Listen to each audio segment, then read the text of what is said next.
மக்களை இந்த ஒரு பதிவில் நம்ம என்ன பார்க்க போகிறோன்னா, ஒரு வார்த்தை கூட நீ சொல்லலை, சொல்லாமல் கொள்ளாமல் சென்னையில் போயிட்டு தலைவர் முன்னாடி பேசிட்டு வந்திருக்க. பேச்சு நல்லா இருந்துச்சு, நல்லா இல்லை, அதெல்லாம் ரெண்டாவது. ஏன் சொல்லாமல் கொள்ளாமல் போனேன்? முதல்ல நான் எதிர்கொள்கிற கேள்வி, சொல்லக்கூடாதுன்னு சொன்னாங்கய்யா, அதனால் நான் சொல்லலை. 3 பேருக்கு மட்டும்தான் தெரியும் நான் அங்கே பேச போகிறேன், வேறு யாருக்குமே தெரியாது. ஒரு கட்சியோட நிர்வாகிகள் நம்மள்கிட்ட ரகசியமாக ஒரு தகவல் சொன்னால் அந்த தகவல் மூச்சு கூட விட மாட்டேன் அப்படிங்கிறது என்னுடைய பழக்கம். அந்த பழக்கம் தெரிஞ்சதுனால தான் ரகசியமாக அவங்க சொன்னாங்க. இது ஒன்று. ரெண்டாவது, தலைவர் உங்ககிட்ட ஏதோ சொன்னார்ப்பா, என்ன சொன்னார், அதை நீ சொல்லுவேன் அப்படிங்கிற ஒரு விஷயத்தை கேட்குறாங்க. 3வது, தலைவரோட பேச்சை பார்த்தியா, நீ பக்கத்தில் உட்காந்து வேற பார்த்த மாதிரி தெரிஞ்சு, எப்படி இருந்துச்சு வைப்பு? ஏதோ நமக்கு ரொம்ப கனெக்டாக இருக்குல்ல. ஏன் கனெக்டாக இருக்குது தெரியுமா? அவரோட பேச்சை அவர் எப்படி கட்டமைச்சிருக்காரு தெரியுமா? அதையும் இந்த பதிவில் சேர்த்து பார்க்கலாம். ஆக்சுவலாக பார்த்தீங்கன்னா, சென்னைக்கு போயிட்டு வந்த உடனே நான் உட்காந்துருக்கேன். ஏன்னா என்கிட்ட ஒரு எக்ஸைட்மெண்ட் இருக்குது. இந்த விஷயத்தை நான் வெளியே சொல்லியே ஆகணும். என்னுடைய தலைவர் பற்றி ஒரு பொய் பிரச்சாரம் இங்கே மேற்கொள்ளப்படுது, அதை உடைக்கணும் அப்படிங்கிறதுக்காண்டி தான் இந்த வீடியோவில் நான் சில விஷயத்தை ஷேர் பண்ணிக்கிறேன். உற்சாக வணக்கங்கள். வாங்க பதிவுக்குள்ளே போகலாம். இப்போ முதல் விஷயம் மக்களே, ஆக்சுவலாக எந்த விதமான பின்புலமும் கிடையாது. ஒரு 400 வீடியோக்கள் தாவேக்காக்கு ஆதரவாக அந்த சேனலில் போடப்பட்டிருக்கு. ஒரு 70-80 ஷார்ட்ஸ் நம்ம போட்டிருக்கோம். ட்விட்டரில் தொடர்ச்சியாக எழுதிக்கிட்டு இருக்கோம். இதெல்லாம் செஞ்சதுனால, இந்த வேலையெல்லாம் நம்ம செஞ்சதுனால சோஷியல் விங்கில் ஒரு பொறுப்பு கொடுத்தாங்க. சோஷியல் விங்கை சேர்ந்த 2 பேர் பேசுகிறதுக்கு இந்த வாட்டி ஏற்பாடு பண்ணலாம். ஒரே பேட்டர்னில் பயணிக்க வேணாம். சில இளைஞர்களுக்கு வாய்ப்பு கொடுக்கலாம், பெண்களுக்கு வாய்ப்பு கொடுக்கலாம். நல்லா கவனித்து பார்த்தீங்கன்னா, நம்மளுடைய தலைமை கழக நிர்வாகிகள் யாருமே பேசாமல் புதியவர்களுக்கு வாய்ப்பு கொடுத்து அதுக்கப்புறம் தலைவர் பேசிட்டு அந்த பேச்சை இறுதி பண்ணியிருப்பாங்க.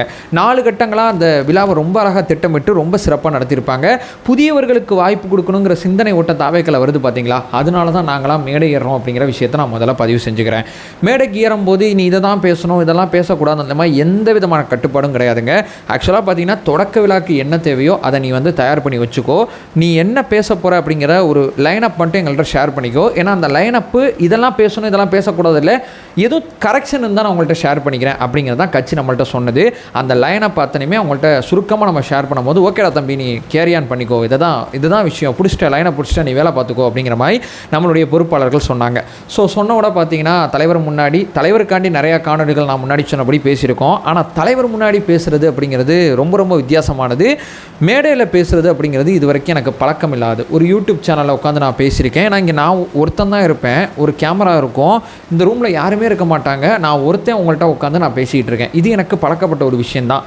ஆனால் அவ்வளோ பெரிய அரங்கம், அவ்வளோ விசில், அவ்வளோ சத்தம், அதற்கெல்லாம் முன்னாடி தலைவர் முன்னாடி உட்காந்துருக்காரு, நம்மளுடைய தலைமை கழக நிர்வாகிகள் முன்னாடி உட்காந்துருக்காங்க. அவங்களுக்கு முன்னாடி நம்ம ஒரு விஷயத்தை பேசணும், அது லைவ் வேறு ஓடிக்கிட்டு இருக்குது அப்படிங்கிறதெல்லாம் எவ்வளோ விஷயங்கள்.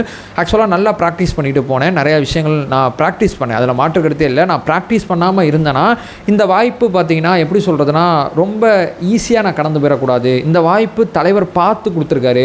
தலைவர் கொடுத்த வாய்ப்பை இவன் சரியாக பயன்படுத்துவான்னு நினச்சி கொடுத்தார்ல, அந்த வாய்ப்பை சரியாக பயன்படுத்தணும் அப்படிங்கிறதுக்காண்டி தான் ரொம்ப திட்டமிட்டு ரொம்ப தெளிவாக ப்ராக்டிஸ் பண்ணி 5 நிமிஷத்துக்குள்ளே என்னுடைய உரை இருக்கிற மாதிரி கட்சி சொன்னதுனால 5 நிமிஷத்துக்குள்ளே அந்த உரையை கட்டமைச்சு அங்கே போய் பேசியிருந்தேன். பேசி முடித்த பிறகு பார்த்தீங்கன்னா, தலைவர் என்னை கூப்பிட்றான்னு கூட எனக்கு தெரியலங்க. ஆக்சுவலாக பார்த்தீங்கன்னா, தலைவரை பார்த்து கடைசியாக கான்ஃபிடண்ட்டாக இருங்க தலைவான்னு சொல்லிட்டு வந்ததுலேருந்து அந்த ஆறான்னு சொல்லுவாங்கல்ல, அதை நான் இப்போ தான் ஃபீல் பண்ணேன். ஏன்னா நான் தலைவரை இதற்கு முன்னாடி பார்த்தது கிடையாது. ஃபஸ்ட் டைம் பார்த்தீங்கன்னா இப்போ தான் நான் முதல்ல பார்க்குறேன். அவருடைய செயல்பாடு, அவர் எப்படி இருக்காருன்னா, அவர்கிட்ட பேசிட்டு அவர் சில விஷயங்கள் என்கிட்ட சொன்னார். அதை தான் இங்கே சொல்கிறதுக்காண்டி தான் இந்த வீடியோவை நான் போடுறேன். அவர் என்ன தெரியுமா என்கிட்ட சொன்னார், தம்பி நான் உன்னை வாட்ச் பண்ணிட்டுருக்கேன், உன் சேனல் பார்த்துட்ருக்கேன், நல்லா பண்ணேன், எனக்கு நீ சப்போர்ட் பண்ணுறதுக்கு நான் உனக்கு நன்றி தெரிவிச்சுக்கிறேன்னு சொல்கிறாருங்க. இவருக்கு சப்போர்ட் பண்ணாமல் எனக்கு என்ன பெரிய வேலை இருக்குது எனக்கு சத்தியமாக தெரியல. எவ்வளோ பெரிய மனுஷன், வெறும் ஒரு 58,000 சப்ஸ்கிரைபர் இருக்கக்கூடிய ஒரு யூடியூப் சேனலில் ஒருத்தன் உட்காந்து 400 வீடியோ போட்டவனை பார்த்து நீ எனக்கு சப்போர்ட் பண்ணுறது ரொம்ப நன்றிப்பா, நான் உன்னை பார்க்குறேன்னு சொல்கிறாரு பாருங்களேன். இதோட எனக்கு என்ன பெரிய விஷயம் இருக்குது? தலைவர் அதை பார்க்க மாட்டார், இவர் சொல்கிறத கேட்பார், அவர் சொல்கிறத கேட்பார், அவர் சொல்கிறத கேட்பார், அவர் இதை யோசிக்க மாட்டார், அவர் எல்லாத்தையும் பார்க்குறார் அப்படிங்கிறதுக்கு எனக்கு நடந்த எக்ஸ்பீரியன்ஸே ஒரு பெரிய உதாரணம். ஸோ மறுபடியும் சொல்கிறேன், உங்களுடைய தனித்திறமையை வெளியே கொண்டு வாங்க. தாவேக்கா உங்களை அங்கீகரிக்கும். எந்த விதமான பின்னணியும் உங்களுக்கு தேவையில்லை. உங்கள் குடும்பம் இவ்வளோ சொத்து வச்சுக்கணும்னு தேவையில்லை, உங்கள் அப்பா இங்கே இருக்கணும்னு தேவையில்லை, உங்கள் அம்மா இங்கே இருக்கணும்னு தேவையில்லை. உங்கள்கிட்ட திறமை டேலண்ட் இருக்கா? மக்களை பற்றி சிந்திக்கிறீங்களா? அரசியல் புரிதல் உங்கள்கிட்ட இருக்கா? அல்லது புரிதலை நோக்கி நகர்ந்துகிட்டு இருக்கீங்களா? நீங்கள் கண்டிப்பாக கட்சியால் அங்கீகரிக்கப்படுவீங்க. எதை பற்றி நீங்கள் கவலைப்பட வேணாம். அந்த ஒரு சினாரியோ தான் எனக்கு நடந்துச்சு. அதை தான் நான் உங்கள்கிட்ட ஷேர் பண்ணிக்கிறேன். ஆக்சுவலாக டூயிங் வெல் அப்படிங்கிறது தான் தலைவர் என்கிட்ட சொல்லி அனுப்பின ஒரு விஷயம். எனக்கு அப்போது பக்கத்தில் இருக்கக்கூடியவங்க எல்லாரையும் மறந்துட்டேன். நான் ஒரு 5 நிமிஷம் தலைவர் சொன்ன இந்த ஸ்டேட்மெண்ட்டுக்கு அப்புறம் அப்படியே பிளாங்க்கு. எனக்கு ஒன்றுமே புரியல. ஆஹா, பக்கத்தில் அந்த பொதுச்செயலாளரை பார்க்கலையே, எந்த பக்கம் நம்ம ஆதவர்ஜுனா இருந்தாங்க அவங்கள பார்க்கலையே, அந்த பக்கம் அருண்ராஜ் இருந்தாங்களே, சிடிஆர் அண்ணா இருந்தாங்களே, யாரையுமே பார்க்கலையே, தலைவர் சொன்ன அந்த ஸ்டேட்மெண்ட்டுக்கு அப்புறம் அப்படியே கேட்டு நம்ம பாட்டு வந்து உட்காந்துட்டோமே அப்படிங்கிறது தான் மைண்டில் ஓடுனுச்சு. ஆனால் அந்த இருக்குது பார்த்தீங்களா, அது நம்மளை யோசிக்கவே இல்லை. அப்படியே எனக்கு எப்போதுமே சொல்கிறேன், நான் அப்படி பிளாங்காக இருந்து நான் ஃபீல் பண்ணதே கிடையாது. எனக்கு ஒரு 5 நிமிஷத்துக்கு ஒன்றுமே புரியல. அந்த மாதிரி தலைவர் சொன்ன ஸ்டேட்மெண்ட் இருந்துச்சுங்க. ஸோ அந்த மேடையில் தலைவர் பேசினார். அவரை நான் மறுபடியும் டீகோட் பண்ணி ஏன் பேசுகிறேன்னா, அப்போ தான் நம்மளால் அந்த அரசியலை தெளிவாக புரிஞ்சுக்க முடியும். அவருடைய பேச்சு ரொம்ப அழகாக இருந்துச்சுல, உங்கள் அத்தனை பேருக்கும் நல்லா பிடிச்சிருக்கும். ஏன் தெரியுமா அவரோட பேச்சு ரொம்ப அழகாக இருக்குது? அவர் எல்லாத்தையும் கவனித்ததுனால தான் ரொம்ப அழகாக அவரால் ஒரு ஸ்பீச்சை கொடுக்க முடியுது. சரியான நேரத்தில் சரியான அளவில் அடர்த்தியான பேச்சு அவரால் கொடுக்க முடிஞ்சிருக்கு. ஃபர்ஸ்ட் ஆஃப் ஆல் பார்த்தீங்கன்னா, கட்சியோட தொடக்க விழாவில் ஒரு கட்சி எதற்கு ஆரம்பிக்கப்படுதுன்னா கண்ணீரை துடைக்க ஆரம்பிக்கப்படும். எம்ஜிஆர் அவர்கள் பார்த்தீங்கன்னா அதிமுக அப்படிங்கிற கட்சி எதற்கு ஆரம்பித்தார்னா, அன்றைய தினம் பார்த்தீங்கன்னா மக்கள் கண்ணீர் வடித்தாங்க. பேரறிஞர் அண்ணா அவர்கள் இருந்த இடத்துல இப்படிப்பட்டவங்களாம் போய் உட்கார்றாங்க அப்படின்னு சொல்லி கண்ணீர் வடித்தாங்க. அதே மாதிரி மக்கள் இப்போ கண்ணீர் வடிக்கிறாங்க. அதனால தான் தமிழக வெற்றி கழகம் உருவாக்கப்பட்டிருக்கு. அன்னைக்கு கண்ணீரை துடைக்க உருவாக்கின எம்ஜிஆர் அவர்கள் எந்த மாதிரி பிரச்சனைகள்லாம் சந்திச்சாரோ அதே மாதிரி பிரச்சனைகளை நானும் சந்திக்கிறேன். இது 2வது பாயிண்டாக சொல்கிறாரு. 3வது மிக முக்கியமான விஷயம், நமக்கு இவ்வளோ குடைச்சல் கொடுக்குறாங்கல்ல, இவங்களை ஏதாவது ட்ரோல் பண்ணணும், ஏதாவது செய்யணும்ல, ஏதோ ஒன்று பண்ணணும்ல, ட்ரிகர் ஆகணும்ல. இவங்க ஒரு குரல் சொன்னால் எப்படி இருக்கும்? இதை யாராவது யோசிச்சிருக்கோமா? நம்ம மைண்டில் குரல் சொல்லலாம் திமுகக்கு எதிராக இப்படிலாம் நம்ம யோசிப்போமா? அவர் யோசிக்கிறாருங்க. அதனால தான் என் அண்ணன் நடிகர் கிடையாதுங்க, அவர் அரசியல்வாதி ஆகி ரொம்ப நாள் ஆச்சுங்க. அவருக்கு தெளிவாக நரேட்டிவ்லாம் ரொம்ப அழகாக ரொம்ப இயல்பாக அவரால் செட் பண்ண முடியுது அப்படிங்கிறத நான் பதிவு செய்கிறேன். ஒரு குரல் ஒன்று சொன்னார். அந்த குரலுக்குள்ளே எவ்வளோ விஷயங்கள் நடந்துச்சு. அந்த குரலை பசங்க எவ்வளோ தூரம் பார்த்தீங்கன்னா, அப்பா என்ன மாதிரி ஐடியா இது, எந்த மாதிரி நரேட்டிவ் இது. ஏன்னா பெயிண்ட் டப்பா பாலிடிக்ஸ் இங்கே நடந்துச்சுல, வாங்கி பெயிண்ட் டப்பாவை நம்ம பெயிண்ட் டப்பா பாலிடிக்ஸ் பண்ணவுமே அடிச்சவருங்க. நாங்களா பி டீம், நீங்கள் தான் பி டீம்னு சொன்னார்.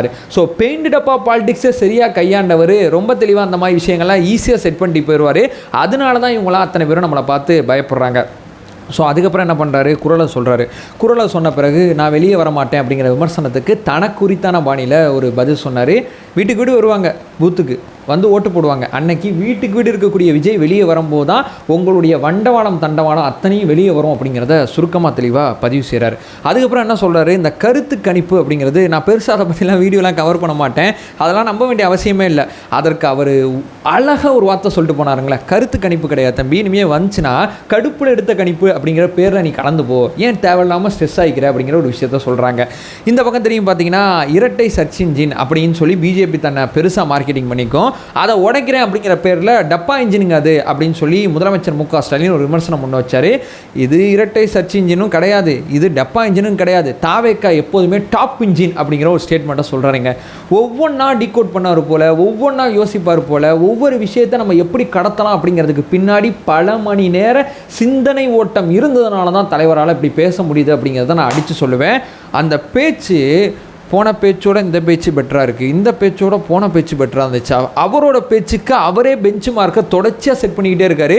ஒவ்வொன்றை செட் பண்ணி ஒவ்வொன்றா அவரே முறியடிச்சுக்கிட்டு இருப்பார். இல்லைப்பா விக்ரவாண்டியோட மதுரை பெட்டர்னு நினச்சா மதுரையோட செயல் வீரர் கூட்டத்தில் தலைவர் பேசினால அது பெட்ரு, செயல் வீரர் கூட்டத்தோட இப்போ ஈரோடு மீட்டிங் எப்படி நீ ஈஸியாக கடந்து போவ, அது அதோட மாசாக இருக்குமே அப்படின்னு சொல்லி நமக்குள்ளே அவரோட பேச்சை வச்சு பெருங்குழப்பத்தை உருவாக்கி விடுறாரு. அந்த அளவு பொதுமக்களுக்கு இப்போ என்ன தேவை, எதை சொல்லணும், எதை சொல்லக்கூடாது, எது அரசியல் களத்தில் ஒர்க் ஆகும், எது அரசியல் களத்தில் ஒர்க் ஆகாது அப்படிங்கிறத பற்றி ரொம்ப தெளிவாக சொல்கிறாரு. இந்த தாவேக்கா அப்படிங்கிற அந்த தூய சக்தி தான் திமுக எதிராக இருக்க முடியும். மற்ற யாராலையுமே திமுகவை இந்த தேர்தலில் வெற்றி பெற முடியாது. ஏன்னா இவங்க எந்த தேர்தலுமே வெற்றி பெற்றது கிடையாது. இந்த தூய சக்தி மட்டும்தான் வெற்றி பெறதுக்கு சரியான ஒரு தீர்வு. நான் என்ன பண்ண போகிறேன், நானும் மக்களும் ஒரு அணியில் இருக்கோம், பூத்துக்கு மக்கள் வந்து ஓட்டு போடுற வேலையை மட்டும் நீங்கள் பார்த்துங்க அப்படின்னு சொல்லி கட்சிக்காரங்க முன்னாடி ஒரு அறிவுரையை கொடுத்தாங்க. 3ஆம் ஆண்டு தொடக்க விழாவில் எவ்வளோ தூரம் ஃபன் இருக்கணுமோ அவ்வளோ தூரம் ஃபன் இருக்குது, எவ்வளோ தூரம் கருத்து இருக்கணுமோ அவ்வளோ தூரம் கருத்து இருக்குது. 3ஆம் ஆண்டு தொடக்க விழாவில் இளைஞர்களுக்கு நிறையா வாய்ப்பு கொடுத்து இந்த தொடக்க விழாவை தலைவர் விஜய் அவர்கள் பார்த்திங்கன்னா கொண்டாடி இருக்காங்க. ஒரு ரொம்ப அற்புதமான ஒரு திட்டமிடல் பின்னாடி இது அத்தனையுமே இருந்தது. ரொம்ப ரொம்ப சுவாரஸ்யமாக இருந்துச்சு அப்படிங்கிறதான் நான் இங்கே சொல்கிறேன். ஆனால் ஒரு விஷயம் சொல்கிறேங்க, தலைவர் வச்சு ஒரு நிகழ்ச்சி நடத்துறது எவ்வளோ சிரமமான ஒன்று அப்படிங்கிறத நான் உண்மைக்குமே இன்றைய தினம் தான் புரிஞ்சுக்கிட்டேன். நம்ம நினச்சபடி கிடையாதுங்க. எவ்வளோ ஆங்கிள் யோசிக்க வேண்டியது இருக்குது, எப்படிலாம் யோசிக்கிறாங்க பேசுகிறாங்க அப்படிலாம் நினைக்கும் போதே இவ்வளோ திங்க் பண்ணுமா அப்படிங்கிறதெல்லாம் எனக்கு தோணுச்சுங்க. பக்கத்துலேருந்து பார்த்ததுனால ரொம்ப டஃப் அப்படிங்கிற ஒரு விஷயத்தை மட்டும் நான் இங்கே சொல்லிவிட்டு இந்த வீடியோ நான் என் பண்ணிக்கிறேன். நம்ம சேனல் ஃபர்தராக ஃபாலோ பண்ணிங்கன்னா பொலிட்டிக்கல் சார்ந்து மிக முக்கியமாக பல்வேறு விதமான விஷயத்தை நம்ம தொடர்ச்சியாக பார்த்துட்ருக்கோம். நம்மளுடைய ஒரே இலக்கு அறியாமை அகற்ற வேண்டும், அறியாமை அகற்றப்பட வேண்டும். Thank you so much.